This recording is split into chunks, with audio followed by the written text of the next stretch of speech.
Okay, heto po, meron pong breaking news.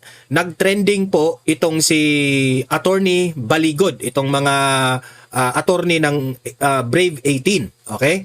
Sa kanyang post sa Facebook, okay, na meron siyang ipinost na isang text message, okay? Hindi po ito gawa-gawa lang kasi po pinicturan po ang isang cellphone na may message. At sa pagkakaunawa ko, ang pinatutungkulan niya dito ay si Trillanes. Okay?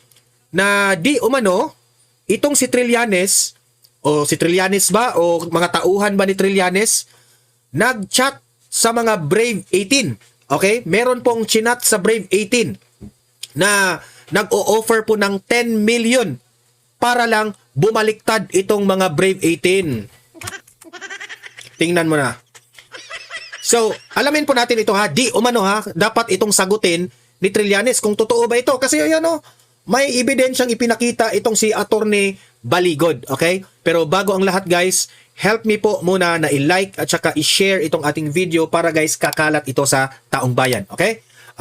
At sa mga hindi pa nakasubscribe dito sa ating channel, mag-subscribe na po kayo kasi libre lang po ang mag-subscribe sa YouTube. Updated pa kayo sa mga breaking news na kagaya nito. Okay? So, mahalaga po na mag-subscribe tayo sa mga hindi pa nakasubscribe. Okay? Okay?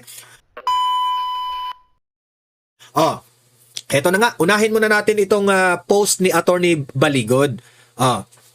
Ito sabi ni Attorney Baligod sa kanyang post sa Facebook.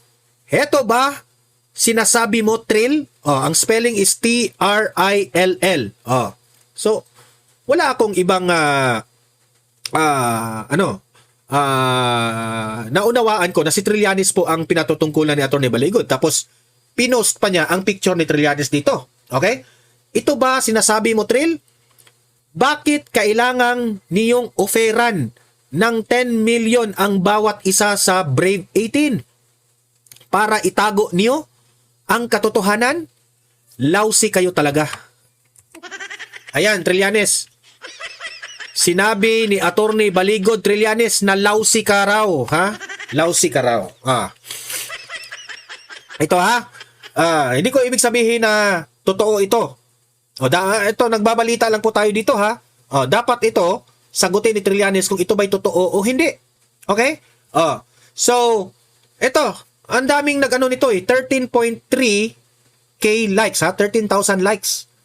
1,800 po ang nagko-comment. Ang nag-share nito is 2,700. So, meaning to say, ang daming nakakita nitong balita na ito. Okay? Lakihan natin. Ngayon, lakihan natin. Ito yung text message. Lakihan natin para alam ninyo kung ano yung tinext umano sa kampo ni Trillanes. Ito po. Yan, kita ninyo? Sa cellphone yan, ha?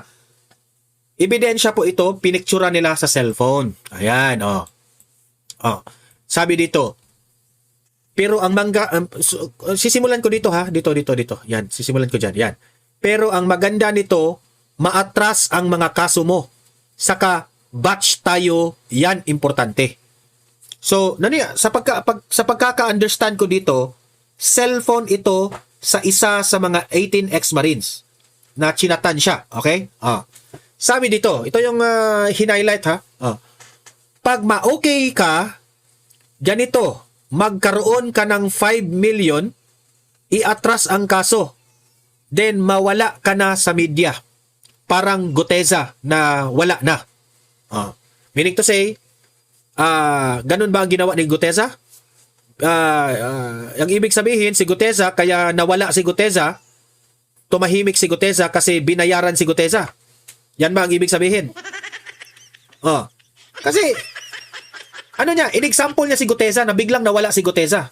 Ang hindi natin alam kung buhay pa ba si Guteza. Or binayaran ba si Guteza. Dalawa lang yan, ha? 5 million kabuk. Sino kayang kabuk? 5 million kabuk. Buk ba ang pangalan nito? Meron akong 5 million, tulungan tayo. Buk. Buk yung parang sino kaya sa book na merong screen name na book o parang nickname na book? Magkaroon ka at magkaroon din ako. Ayan. So 5 million and 5 million, 10 million lahat. Okay? Ulitin ko ha. Pag ma-okay ka, ganito magkaroon ka ng 5 million, i-atras ang kaso. Then mawala ka na sa media, parang Guteza na wala na. 5 million ka, Bok. Meron ako 5 million, tulungan tayo, Bok. Magkaroon ka at magkaroon din ako. Tingnan mo yan. Ganyan sila ka, kung totoo man ito, ganyan kayaman sila. 5 million. Actually, ang 5 million, barya lang yan. Yung 5 million sa kanila, barya lang yan. Sa sobrang daming ninakaw nila sa flood control, di ba? Billion. 5 million is nothing. At ang importante sa lahat, mawala ang kaso mo. Then manahimik na lang, Bok. So, inopera nila. So, kung totoo man ito, talagang takot na takot sila dito sa Brave 18. Kasi inopera nila ang Brave 18 eh. Kung kakasaka, unahan na natin. Ibig sabihin, kung papayag ka, unahan na nila. Okay? Kasi ang dami nila, 18 sila, di ba? Pag sure ka na, saka ko na ilatag sa kanila. Di ba? So talagang dinidiskartihan nila yung Brave 18. I-sure muna natin na makuha natin ang pera sa atin, Bok. Talagang pinapapa-assure yung Brave 18 na totoo ito. Babayaran sila ng 10 million para lang bumaliktad sila. Pag tumalon ka, manahimik na, then wala na parang bula. Talagang kino-convince nila. Dito sa text message na ito, kino-convince nila. Okay? Yan po ang latest na pinost na ebidensya nitong si Attorney Baligon. Okay? Yan ang sabi ko sa inyo.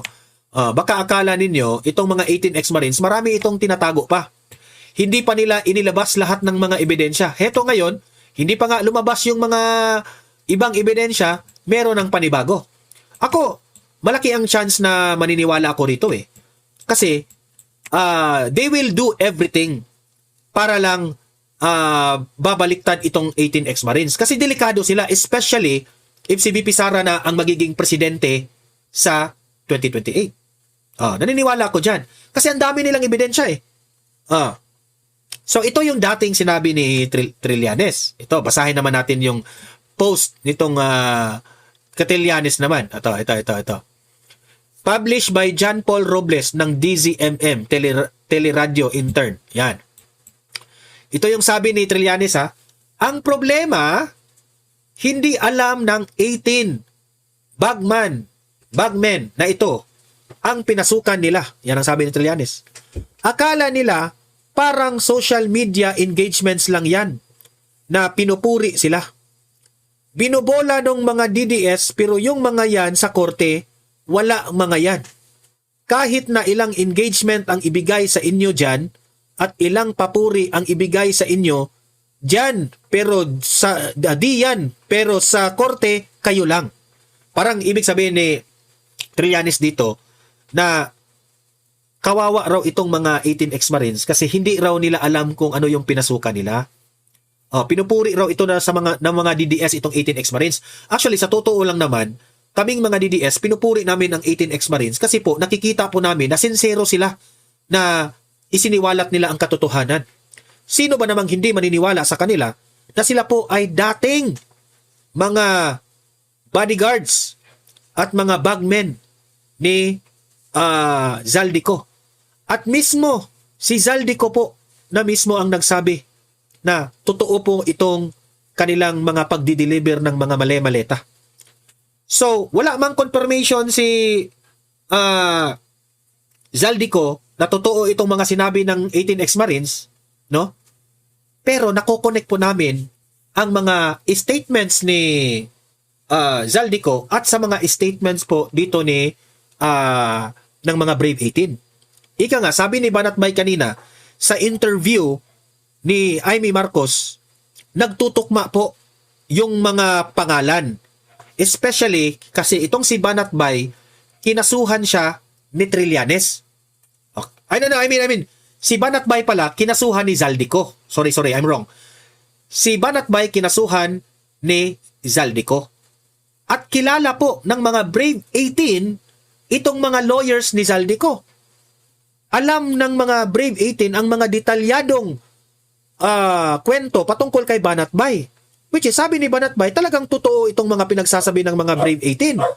Kasi, alam ng mga detalyadong tao, itong mga Brave 18, patungkol kay Zaldico. Which is, sabi ni Banatbay, kinasuhan siya ni Zaldico, tapos, alam ng mga Brave 18 ang mga detalye patungkol po dito sa kaso ni Banatbay. So, meaning to say, ito ang nagpapatunay na itong mga Brave 18 ay mga trabahante talaga ni Zaldico. So, kaya't naniniwala po si Banatbay na itong mga pinagsasabi ng mga Brave 18 ay talagang totoo. Especially dito sa mga paghahatid ng mga maleta. Okay? So, yun po. Ha? Malinaw na itong pinost ngayon ni Attorney Baligod, kailangan po itong sagutin ni Trillanes. Okay? Kasi ako kung totoo man na inoofera ng 10 million itong mga Brave 18. Kasi mantakin nyo kung ikaw na Brave 18, there is a big tendency na babaliktad ka. Imagine 10 million, wala ka ng problema. Meron ka ng 10 million. Tapos, matiwasay na yung pamumuhay mo. Hindi ka nakakasuhanin yung mga, kasi yung Brave 18, ang dami nilang binanggit na mga malalaking pangalan, di ba? Naghahatid sila kay Stella Kimbo, ni Dilima, ni Trillanes, sa mga ICC. Naghahatid sila sa presidente, kay Sandro Marcos. Ang daming mga malalaking mga pangalan na binanggit nitong mga Brave 18. Okay? So, kakasuhan sila. At itong mga Brave 18, wala silang pakialam kung kakasuhan sila kasi alam nila, nagsasabi sila ng totoo. Pagdating doon sa korte, marami po silang maisiwalat na ito ay katotohanan. So, kampante sila na katotohanan ang mananaig. Pero kung ikaw, Brave 18 ka, kung ikaw, mukha kang pera, maano ka talaga? Maaakit ka talaga sa 10 million. Imagine, bibigyan ka ng 10 million, tumahimik ka. Huwag kang tumistigo, meron ka pang 10 million at hindi ka nakakasuhan dito sa mga pinagsasabi mo. Pwedeng ganon, di ba? Pero, ngayon, pinost dito ni Atty. Baligod, nasa mga Brave 18 na yan kung sila po ay babaliktad. Paano yan ngayon? In-expose na ni Atty. Baligod. Ang delikado nito, matitrace ito. Pagdating dito sa DICT ba yan? Sa NBI, matitrace nila yan. Sino ang nag-chat niyan? Anong account? Saan ang IP address ng nag-chat? Di ba? Maano yan? Malaki po ang pinanghahawakan dito ng ni Atty. Baligod na ebidensya. So, kayong mga taong bayan, kayo nang humusga. Ano sa tingin ninyo? Totoo bang ginawa ito ni Trillanes na bibigyan niya ng 10 million bawat isang mga Brave 18 para lang bumaliktad? Kayo, naniniwala ba kayo, taong bayan? Ilagay nyo sa comment section kung naniniwala kayo at anong inyong sariling analysis dyan. Kasi kung ako ang tatanungin ninyo, no? Hindi na ako magtataka. Kasi si Trillanes, kilala na po natin ito. Ang dami na pong mga pinalutang na mga witness ito. Si Las Cañas, sino pa yung mga ginamit niya noon, di ba? So, kung totoo man ito, hindi na ako magtataka. Ngayon, na lumutang itong pinost ni Atty. Baligod, dapat sagutin ito ni Trillanes ngayon. At pakinggan natin ang side ni Trililing. Okay? Kasi si Trillanes po, no? Kung tatanungin nyo doon, Mar, saan naman ang galing ang pera na yan? Kung si Trillanes man ang mamigay dito ng pera sa mga Brave 18, di syempre, sino pa ang may connection, di ba? Kung totoo hindi natin pinangunahan, pero kung sasabihin nyo, kung totoo ito, posible na si Trillanes at ang mga administrasyong Marcos, itong si Bongbong Marcos, kasabwat na itong si Trillanes, di ba? Posible. Kasi, actually, magsasanib puwersa na yung mga nabanggit ng mga Brave 18 Di ba? Especially dyan sa Senado, ang daming binanggit ng mga Brave 18 ng mga senador. Di ba? Magsasanib puwersa yan ngayon. At babayaran na lang natin itong mga 18 ex-marines na ito para tumahimik na sila. Pwedeng ganun 5 million, 10 million, wala lang sa kanila yan. Sa sobrang daming ninakaw na pera, billion, wala sa kalingkingan nila yan na 10 million na yan. Di ba? Yan, ngayon. Trending na trending ito ngayon. Di ba? Grabe, grabe, grabe. Ako po na-shock dito sa ating mga nabalita. Ito naman, pakinggan naman natin itong ito buong istorya nito, wala tayong ibang reason bakit ito nakaganito kasi takot sila. Dapat nilang bayaran ang 18 ex-Marines para bumaliktad. Kasi pagdating ng 2028 na si BP Sara na ang maging presidente, itong mga 18 ex-Marines na ito, babalik ito. At sa administrasyong Sara Duterte, dito na magkaalaman dahil bigyan na ng pansin itong mga Brave 18 na ito. Kaya todo sila ngayon sa pag anong tawag diyan? Todo sila sa pag na ma-impeach itong si BP Sara. Todo sila sa kanilang mga ginagawa, especially yung mga prosecutors diyan sa House of Representatives. Ito yung analysis ni Malu Tiquia sa impeachment trial ni BP Sara. In the studio by political strategist Malu Tiquia. Welcome back to The Political Beat. Good evening. Ang dami nangyari this week. Yeah. Specifically on the pre-trial. See, it's closed off to the media, right? So we didn't get first-hand access to it, but we did speak to many people, both sides, defense, prosecution, and that's where doon natin nalaman yung mga the demands of each side, the list of witnesses, and so on and so forth. First of all, what did you make of all of it?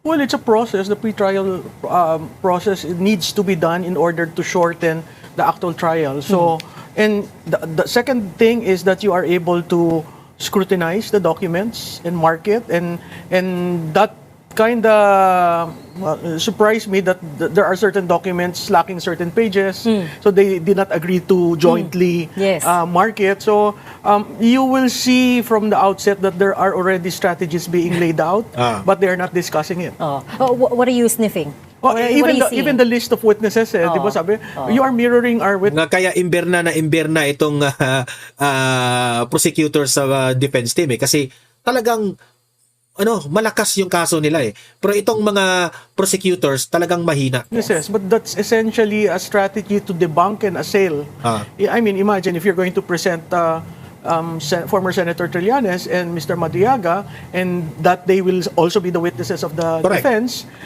it's essentially to assail them. So you have to stand on what you swore in terms of the affidavit, and that was used by the prosecution. So this is interesting because sparks were made on the first day.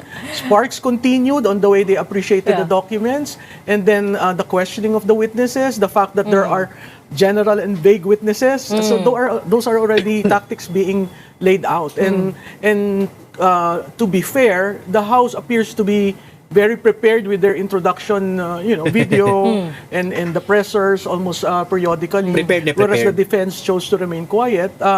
Logically, because they should not be able. Yes, they should not be able to say the plans. Yeah, and we do know that they have boxes and boxes and boxes of documents on this, the House. As I was saying, we spoke to Attorney Lorna Capunan this afternoon. She is, of course, one of the private prosecutors on the defense side. Ang sabi niya, the prosecution side is probably calling around 57 witnesses, whilst the defense is calling about 29 witnesses. The funny thing she said there is that out of the 29 that the defense is likely calling, 25 are common with the prosecution. And she says it's weird kasi pwede naman i-cross-examine ang witness ng prosecution. Bakit kailangan ilagay din yung name sa... Well, that's a tactic. And I mean, Attorney Capunan should not be surprised. She's a trial lawyer. So if you bring in a witness who can be assailed, then the whole thing drops, right? The whole case, kind of go haywire, and that is not probably to the interest of the prosecution. Correct. So the idea there is to assail the witnesses. Assail the witness, assail their attack their credibility. And if that works, then the whole case. Remember, I think there's a question on the confidential fund. Piatos, they're saying they have a witness named Piatos. Good luck, because that's a nom de guerre. And when you use that, you'll probably cross the line on confidential fund and aliases. They have that Sal-in from vice mayor. They debated that from vice mayor to the vice president. Vice mayor and mayor are not impeachable offices. So technically, you're just talking of 3 years, not 19 or 20 years. Sinama pa yun. Point 3 is on the conditional threat. Conditional threat is something that is hard to prove unless correct. they bring in that person who they claim was commissioned by the Vice President to do. Maybe they Yes, found so, him or her. I don't know. I don't know. You Pero know, yung SALN, they have it all the way, yes, That's a up to 20 years. conditional But threat. the ones when she was already a vice president apply. yeah, just the 3 years. So why are you using the time during when she was vice mayor Correct. to mayor? I guess just to show a pattern there. What right? pattern? Of Those are not increasing- impeachable offices. Correct. Pero malayo ka sa SALN as we saw during the Malayo House sa Justice sweldo kasi ang Committee. sweldo ng vice mayor at ang sweldo ng vice president talagang magkaiba. So doon pa lang malayo na. So yung claim mo ng Vice mayor pa lang illegal wealth, et cetera, will also go to the to the flush because those are not impeachable years. Yung So, angkor na yan, basic. dilawan So, yan. makikita mo, pahina ng pahina yung Ito yung kaso ng nanginsulto House kay, of Representatives. And then now, they're introducing new evidence which was not Yeah. alleged during the substance and form Sinama na yung period. sheriff. So, But that was always their argument that they have more evidence. Of course, some of it you will save for the trial but proper. it is not in the affidavit. But it is enough. Kasi yung sa Justice Committee hearing, you were not itong angkor looking na ito, for proof dilawan. beyond reasonable doubt. It was a much Pinagpilitan lower pa yan. Yeah, threshold, but that is right? not the role of the House of Representatives. Yeah, That's the role correct. of the trial court. Correct. So, You wrote a column arguing that this is sorry, Wala let me kang shift to the Senate mapapala kay because it's related. Malikia. You wrote that the Senate, what's Pahiya ka. happening there is a succession war designed to find a more pliable candidate Yes. for 2028. yes. And, Talk us and, through that. Why do you think so? Because if you are able to convict the vice president, then the incumbent president, can choose from the House of Representatives or the Senate who will be the vice president. So, of course, Senate President Gatchalian is very much interested to that. Correct. There are certain representatives Nangangarap in the House who are na interested. mapresidente. And that alone, the succession, defines 2028. If I am taken and confirmed by both chambers to be the vice president succeeding Vice President Sara Duterte, then I am more competitive as a successor. Wow. The problem with our presidential system is that every president has to take care of the succession. Unfortunately, some do not want to get involved with the successor leader, because they will be staking, and if you do not have an endorsement power, your candidate, whoever you will anoint, will suffer. I.e., Gloria Arroyo and Gibo Chodoro. So those things have to come into play, and every president must now reckon with who will be my successor. Let me be blunt and connect the dots here. You were saying this is BBM's way of anointing his successor? Yes, by getting whoever he will anoint as vice president Correct. In replacement to Sara Duterte, Siyempre si and Wendy getting Chalian. both chambers to confirm. Two things. The president can nominate from any of the House or Senate, but both chambers will have to confirm. Of course, of course. But that's Alangan naman si many Martin steps ahead. Romualdez. First, we have to get through an impeachment trial. And let's not forget, mataas ang threshold to convict. Yes, I but- know there's a lot of debate right now on what the number There's is. that school of thought that it can be a carrot for anyone who is interested to go national. Is it? A carrot? Because they're talking of conviction already. Correct. When in fact, it's very hard to But get that exactly, conviction.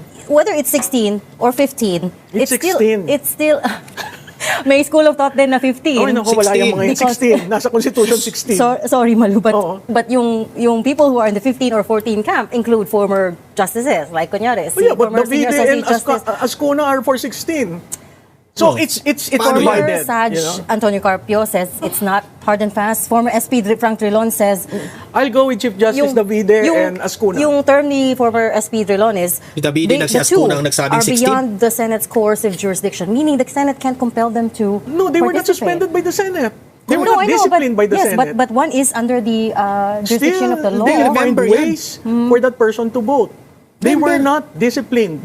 So that's another area Senator that they will... Jinggoy is being Yeah, he's in jail, disciplined. but they were not. Yeah. He was not disciplined by the Senate. His privileges were were not Correct. suspended. The He was the law- one who said, "You can take my salary, you can do Yeah. whatever." But But does the law not supersede internal Senate parliamentary rules? No, Because a member has to be disciplined. No, but the point is he's in jail. Yeah. And he is beyond, he is stripped of his Member pa rin legislative siya. He's not responsibility. beyond. So how can the Senate compel him to attend?